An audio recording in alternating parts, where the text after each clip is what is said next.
bar is the trigger to the next flip flop and the QC is the MSB as output. ঠিক আছে? তো যখনই up হবে Q এটাই output, Q এটাই ক্লক, বা Q beta output, Q beta clock, মানে output যেটা পজিটিভ আউটপুট আছে সেটাই আউটপুট, সেটাই ক্লক, মানে নন কমপ্লিমেন্টেডটা। কিন্তু ডাউন কাউন্টারের ক্ষেত্রে নন কমপ্লিমেন্টেডটা, মানে শুধু কমপ্লিমেন্টেডটা হচ্ছে ক্লক আর নন কমপ্লিমেন্টেডটা হচ্ছে আউটপুট। এইটুকুই পার্থক্য অ্যাসিনক্রোনাসের ক্ষেত্রে।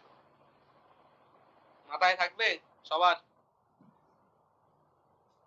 হ্যালো, আচ্ছা, এটা 3 বিটের জায়গায় 4 বিট দিতে পারে। 4 বিট দিলে কি হবে, আরেকটা বাড়বে, তার নিচে ওয়েভ ফর্মটা দেয়া আছে, আশা করি ওয়েভ ফর্মটা তোমরা এবার নিজেরা করতে পারবে। And then you need to know how to draw up down counter. Okay, মানে both will be in a same counter, up down counter or up down ripple counter. তো সেইটা যেটা হয় সেক্ষেত্রে মনে রাখো we need a extra input that is হচ্ছে up and count down. ব্যাপারটা হচ্ছে এরকম যে আমি কাউন্ট আপটাকে যদি 1 রাখি, it will give us the up counting. যদি আমি কাউন্ট ডাউনটাকে 1 রাখি, ডেফিনেটলি তার মানে কাউন্ট ডাউন আপটাকে 0 করে দিচ্ছি, তাহলে it will give me the down count. ঠিক আছে? যেখানে ফার্স্টে আপ ডাউন কাউন্টারটা যেখানে লেখা আছে তার পরের পেজে দেখো ছবিটা লেখা যাবে, ট্রুথ টেবিলটা দেয়া আছে। Just go through the truth table once, দেখার পর আমাকে বলো যে আমাদের ট্রুথ টেবিলটা দেখা হয়ে গেছে, তাহলে আমি লজিকে বলছি কিভাবে করতে হবে।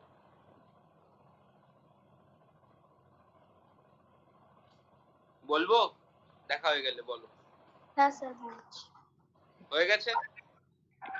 ফার্স্ট কিভাবে আঁকবে, 4 বিট বললে 4টে একটু সরিয়ে সরিয়ে বক্স এঁকে নিলে, ঠিক আছে? মোস্ট লেফট হ্যান্ড সাইডেরটা যেটা, সেটা হচ্ছে LSB A B C D করে নিলে, রাইট হ্যান্ড সাইডেরটা হচ্ছে MSB, J A K A Q A D A Q A bar, J B K B Q B bar, এগুলো সব লেখা হয়ে গেল, রাইট? লেখা হয়ে যাওয়ার পর ফার্স্টেরটাতে একটা এজ ট্রিগার্ড ক্লক দিয়ে দাও। এবার একটা কথা বলি যে তোমরা জে কে ফ্লিপ ফ্লপ দিয়েই করতে হবে এরকম কোনো ব্যাপার নেই। You can use D T flip flop, both all can you used, but generally কাউন্টারে নয় টি নয় জে কে ইউজ করে, ডি রেজিস্টারে ইউজ হয় বেশি, ঠিক আছে? তো যা খুশি করতে পারো, আমার কিছু যায় আসে না। এবার ভিসিসিটা প্রত্যেকটায় দেবে, প্রত্যেকটাতে ভিসিসি ফেলে দাও। আগে দেওয়া হয়ে গেছে প্রত্যেকটা ফ্লিপ ফ্লপে ভিসিসি, মানে that is the VCC is the input to the every J A K A B K K B J C K C কটার জন্য। হয়েছে? বোঝা গেছে এতটা? এবার দেখো একটা কাউন্ট আপ লাইন আছে, একটা কাউন্ট ডাউন লাইন আছে। ব্যাপারটা হচ্ছে এখানে লজিকটা হচ্ছে খুব সহজ, সেটা হচ্ছে এন্ড গেট। কাউন্ট আপের ভ্যালু 1 আর কিউ এ বা কিউ বি বা কিউ সি এর ভ্যালু 1, এই দুটো 1 থাকলে তবে বাদ বাকি ইনপুট গুলো 0 থাকবে, মানে Q B bar, Q A bar, Q C bar, Q D bar একই না? আচ্ছা, তাহলে তার সাথে কাউন্ট ডাউন লাইনটা যদি আমি 1 ও রাখি বা 0 ও রাখি, 1 ও রাখি বা 0 ও রাখি, যদি আমি ওই কিউ বার গুলো যেগুলো আছে তার সাথে যদি আমি অর এন্ড করাই, তাহলে আউটপুটটা কি লিড করবে? অলওয়েজ 0, একই না? হ্যাঁ স্যার। ঠিক। আর ঠিক অপোজিট কেসটা, যদি Q A Q B Q C Q D এর ভ্যালু গুলো 0 থাকে, কাউন্ট আপের লাইনটা 1 থাকুক বা 0 থাকুক, তাহলে ওইটার সাথে আমি এমন কি করালে অলওয়েজ ওখান থেকে আউটপুটটা 0 বেরোবে, সেটা হচ্ছে এন্ড গেট। তাহলে ফার্স্টে ওই জন্য দেখো প্রত্যেকটা নন কমপ্লিমেন্টেড আউটপুটের সাথে, মানে Q A Q B Q C Q D সবকটার সাথে কাউন্ট আপ লাইনটাকে এন্ড করানো আছে। এ বাবা রে, 8:30 বলে 9:30 জয়েন করেছে, বিভৎস ব্যাপার সেটা। কিউবি কিউসি কিউডি ওই লাইনগুলোকে আমরা এন্ড করলাম, তাই তো? আর কাউন্ট ডাউন লাইনটার সাথে হচ্ছে Q A bar Q B bar Q C bar Q D bar এই লাইনগুলোকে এন্ড করলাম। কিন্তু ভেবে দেখো আমার ক্লকের কাছে পাঠানোর জায়গাটা একটাই, তাহলে আমি কি করব? ওই জন্য ওখানে দেখো আমি একটা অর গেট ইউজ করেছি।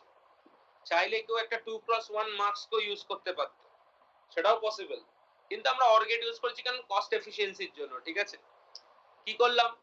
ওইটা পেলাম, মানে ব্যাপারটা হচ্ছে যে জিনিসটা দুটো ইনপুট কে বেসিক্যালি দেখো, কারণ অর গেট ইউজ করার কারণ হচ্ছে কি 0 তে 0, বাদ বাকি সবেতে 1। কিন্তু এখানে দেখো দুটো 0 কোনো মতে হতে পারে না, দুটো একসাথে 1 কোনো মতে হতে পারে না। either one will be 0, another will be 1, either one will be 0, another will be 1। তাহলে এই যে এই 1টা যাবে সেটা কোন রেসপেক্টে যাচ্ছে, নয় কিউ ডি বারের রেসপেক্টে যাচ্ছে, নয় কিউ মানে কিউ এ বারের রেসপেক্টে, ফার্স্ট এটার ক্ষেত্রে বলছি, নয় কিউ এ বারের রেসপেক্টে 1 ঢুকছে, নয় কিউ এর রেসপেক্টে 1 ঢুকছে। যদি কিউ এর রেসপেক্টে 1 ঢোকে তার মানে আমি বুঝবো আমি আপ কাউন্ট করছি, যদি কিউ এ বারের রেসপেক্টে 1 ঢোকে তার মানে বুঝবো আমি ডাউন কাউন্ট করছি। ক্লিয়ার? বোঝা গেছে? হ্যাঁ sir. This is the up down counter. Now you need to understand the next topic. What does the propagation delay of a up down counter or a ripple counter, and any kind of ripple counter, how the propagation delay works? ওই যে ছোট থিওরিটা আছে ওখানে ছোট একটা অঙ্ক করে দেওয়া আছে, ওই অঙ্কটা পুরোটা বুঝতে হবে এবং এই ফর্মুলাটা মনে রাখতে হবে। 1-2 নম্বরের শর্ট কোয়েশ্চেন আছে। প্রপাগেশন ডিলে মানে হচ্ছে কোনো একটা সার্কিটরির একটা আউটপুট ক্যালকুলেট করতে যতটা টাইম লাগে, টোটাল যে সার্কিটরিটা আছে তার টোটাল কাউন্টিং করতে বা তার একটা জায়গা থেকে আরেকটা জায়গায় কাউন্ট করতে কতটা ডিলে হয়। তো দেখো, the first main drawback of ripple counter is that it has a cumulative setting, মানে cumulative setting time। কারণ কি কিউমুলেটিভ? কারণ একটা আউটপুট ক্যালকুলেট করে আবার একটা যাবে, তারপর সে ক্যালকুলেট করবে, তারপরেরটা দেন অ্যাক্টিভেট হবে, দেন তারপরেরটা অ্যাক্টিভেট হবে, দেন তারপরেরটা অ্যাক্টিভেট হবে। এটা কিউমুলেটিভ। তো বলছে কি দেখো, in ripple counter each flip flop is triggered by the transition at the output of the preceding flip flop because of the inherent propagation delay time, সেটাকে নেওয়া হচ্ছে TPD বলে, of each flip flop.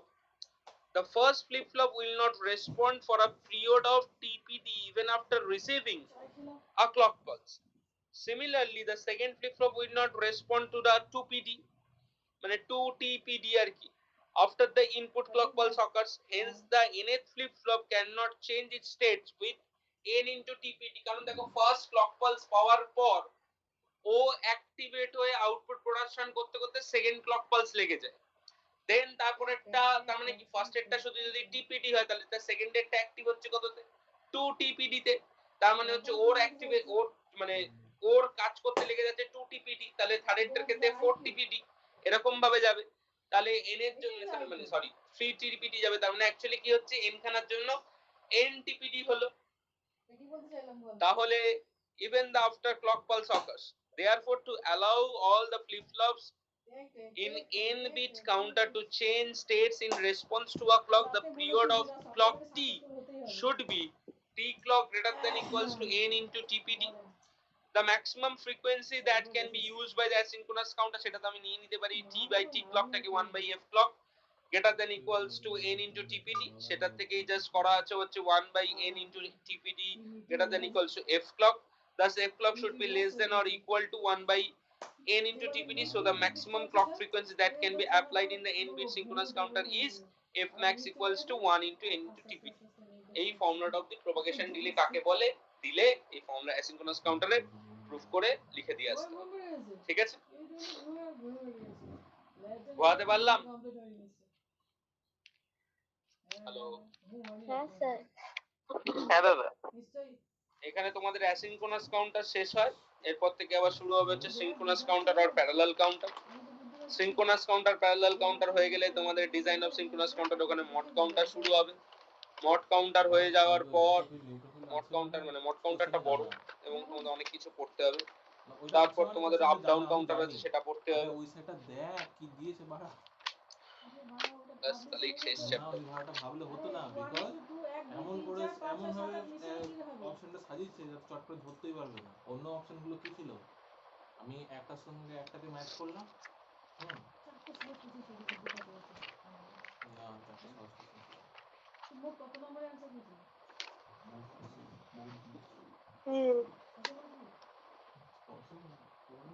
Synchronous পড়াবো আজকে না পড়াবো না? বলো নিজেরা, তোমরা যেটা চাইবে, আমার কোনো ব্যাপার না। পড়াতে বললে পড়িয়ে দেবো সিনক্রোনাস, আর যদি বলো না সিনক্রোনাস পড়বো না, যে পড়াবো না, আমরা ফ্লিপ ফ্লপ পড়ে ঠরে নিয়ে তারপর পড়বো, কারণ এখানে একটু ঝামেলা আছে সিনক্রোনাসের ক্ষেত্রে। বলো যেটা চাইবে তোমরা সেটাই হবে। হ্যালো, স্যার ফ্লিপ ফ্লপটা আগে ভালো করে পড়ি একটুখানি। হ্যাঁ কারণ এখানে ঝামেলা আছে, কারণ এখানে তোমাকে ক্লকটা প্রত্যেকটা ইনপুটে ঢুকবে, কিন্তু ভিসিসি ক্যালকুলেশন করাটা হচ্ছে একটু চাপের ব্যাপার।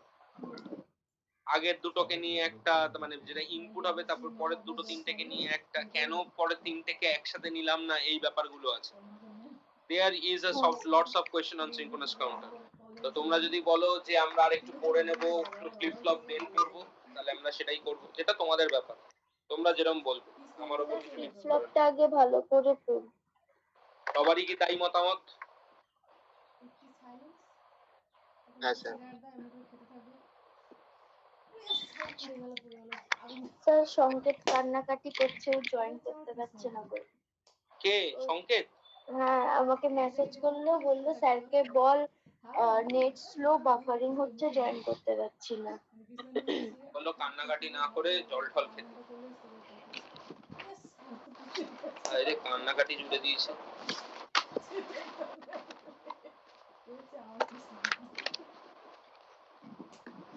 আচ্ছা তোমাদের আগের দিনের হোমওয়ার্কে কার কি কোনো সলিউশন কিছু জানতে লাগবে সেটা বলো, তাহলে বলে দেবো।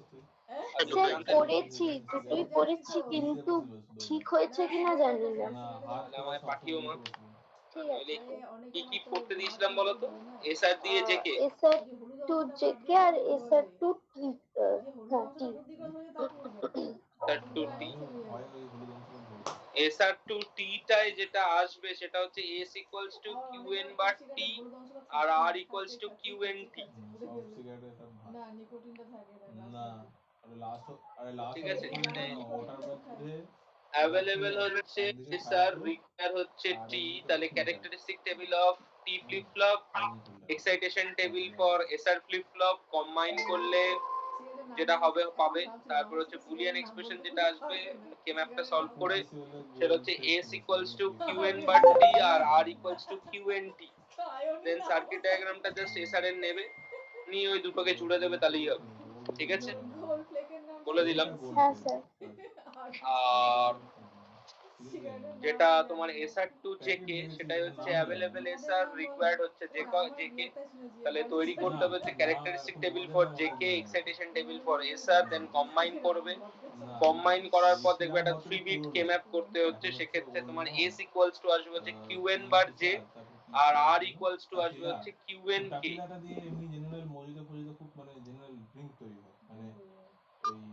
ঠিক আছে, s ইকুয়ালস টু আসবে হচ্ছে qn bar j, r equals to আসবে qn k।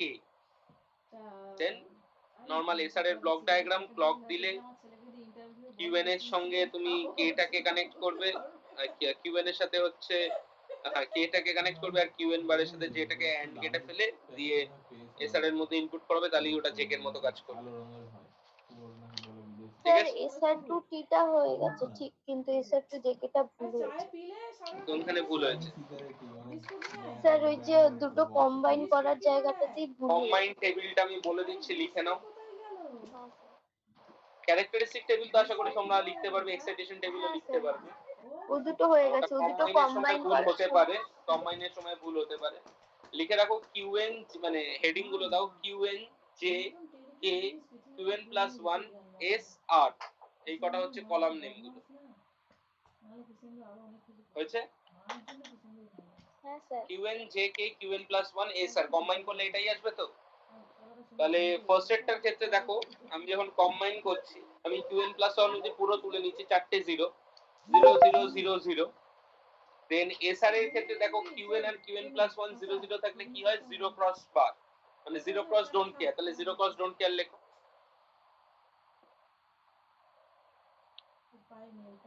হ্যালো, বুঝতে পারছো রাজু নাকি তুমি? হ্যাঁ স্যার বুঝতে পারছি। J K QN plus 1 SR, তাহলে 0 0 0 0, তাহলে এখানে এইটা আর এটা 0 থাকা মানে এখানে 0 1 ডোন্ট কেয়ার। পরেরটার ক্ষেত্রে দেখো 0 0 0 0 1, কারণ আমি পুরোটা তুলছি হচ্ছে তোমার ক্যারেক্টারিস্টিক টেবিল থেকে। তোলার পর আমার দেখো এখানে কি আছে, সরি কিউএন প্লাস 1 হচ্ছে 0 হবে, রাইট, 0 0 0, এটা 1 হবে, হ্যাঁ 0 1, তাহলে 0, হ্যাঁ যদি এটা আসে তাহলে আবার দেখো 0 0, তাহলে 0 ডোন্ট কেয়ার, এই দুটো দেখলাম। দেন আসছে হচ্ছে 0 1 0, তাহলে হচ্ছে এখানে আসবে 1, তাহলে 0 1 এর জন্য কি হয় 1 0 আই গেস, আর হচ্ছে তারপর আসবে হচ্ছে 0 1 1, তাহলে এখানে আসবে কত, হ্যাঁ জেকের জন্য আসবে হচ্ছে 1 কারণ টগলিং হয়, তাহলে 0 1 এর জন্য আসবে আবার 1 0, দেন ক্যাচ হচ্ছে 1 0 0, তাহলে এখানে 1 0 0 থাকলে হচ্ছে এখানে আসবে হচ্ছে প্রিভিউ মেমোরি 1, তাহলে 1 1 এ কি হয় ডোন্ট কেয়ার 0, দেন আসছে কি তোমার 1 0 1, 0 1 মানে হচ্ছে 0 আসবে, তাহলে আমরা বলতে পারি কি আসবে 1 0 এর জন্য কি আসে 0 1 আসবে, তাই আসবে 0 1, দেন আসবে হচ্ছে 1 1 0 1, তাহলে হচ্ছে কি হচ্ছে তোমার ডোন্ট কেয়ার 0 1 1 এর জন্য, দেন আসে কি 1 1 1 0 1 0 এর জন্য কি আসে হচ্ছে 0 1, এইটাই করতে ভুল করেছো তাই তো? হ্যাঁ স্যার, এই দুটো কম্বাইন করতেই ভুল করতে। মনে রাখবে কিউএন প্লাস আর কিউএন দেখতে হয়, ঠিক আছে অলওয়েজ, তাহলেই ভুল হবে। এরপর যদি ফ্লিপ ফ্লপের ইয়েটা করো, যদি মানে কে ম্যাপটা করো, দেখবে এস এর জন্য আমি এ ফর এস করছি এটা, ঠিক আছে, এস এর জন্য এরকম কিছু পাবে, কি হচ্ছে এস এর জন্য 0 0 1 1, দেন কি আসছে 0 0 1 1, ডোন্ট কেয়ার 0 ডোন্ট কেয়ার 0, মানে ডোন্ট কেয়ার 0 0 ডোন্ট কেয়ার, ঠিক আছে, এটা কিউএন নিয়েছি, এটা জেকে নিয়েছি, দেখবে এটা ক্লিয়ার করতে পারছো, তাহলে আসবে হচ্ছে এস ইকুয়ালস টু কিউএন বাদ জে, ঠিক আছে, তাই হ্যাঁ স্যার। আসবে। আর আর এর জন্য যদি নিই, আর এর জন্য দেখবে পাবে হচ্ছে ডোন্ট কেয়ার 0 0, আর আসছে কি হচ্ছে 0 1 1 0, তাহলে এখানে কিউএন নিয়েছি, এখানে জেকে নিয়েছি, তাহলে পাবে হচ্ছে আর ইকুয়ালস টু, মানে এইটাকে কম্পেয়ার করতে পারবে আর ইকুয়ালস টু হচ্ছে কিউএন কে, সার্কিট ডায়াগ্রামটা কি করে আঁকবে, নরমাল এসআর নেবে একটা, কিউএন আর কিউএন বার, জে রাখবে কে রাখবে, আর নিজের দিকে এসে শুধুমাত্র আয় বাবা আয়, তোকে তো পাশেই পড়ছিল না, আমি কালকে খুব মানে ঘুমিয়ে ক্লক গেছি, দিয়ে রাখলে আমার সাথে 2-3 বার বন্ধ হলো, দিয়ে ভোরবেলা বন্ধ হলো, ছাতা আছে, হয়ে গেল। ছাতা আছে গরম। আগেরটা ঠিক আছে তো, পরেরটা পেয়ে গেছো তো, যে এসআর 2 টা হ্যাঁ স্যার। আউটলেটটা অনই হয় না, তোর ঠান্ডা হাওয়া আসবে তোমার। তোমাদের বন্ধুদের একটু বুঝিয়ে দিও বা পাঠিয়ে টাঠিয়ে দিও ঠিক আছে স্যার। সুন্দর করে করে ঠোরো, করে এলে আবার কান্নাকাটি করবে। ঠিকঠাক ফোন করে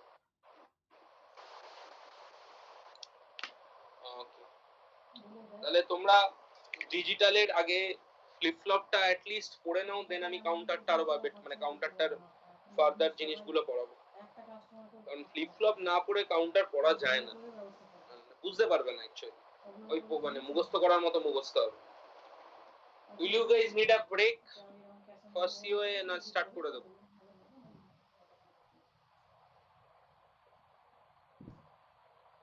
বলো, তোমাদের কি 10 মিনিটের ব্রেক টেক দরকার? হ্যালো হ্যালো, হ্যাঁ স্যার। মানে যাদের ব্রেকফাস্ট টেকফাস্ট করা হয়নি বা এরকম কোনো ব্যাপার ট্যাপার থাকবে, তো 10 মিনিটের ব্রেক চেক দরকার থাকলে বলো। হ্যাঁ স্যার। হ্যাঁ স্যার। তাহলে 10 মিনিট বাদে আসছি সিও এর জন্য, মেমোরি পড়াবো তাই তো? আচ্ছা একটা কথা বলো, সিও তে তোমাদের কোনো ডাউট আছে কোনো চ্যাপ্টার থেকে, না মেমোরি স্টার্ট করবো? স্যার মেমোরি স্টার্ট করে দেবেন। ওকে, দেন আমি 10-15 মিনিট বাদে আসছি, টাটা।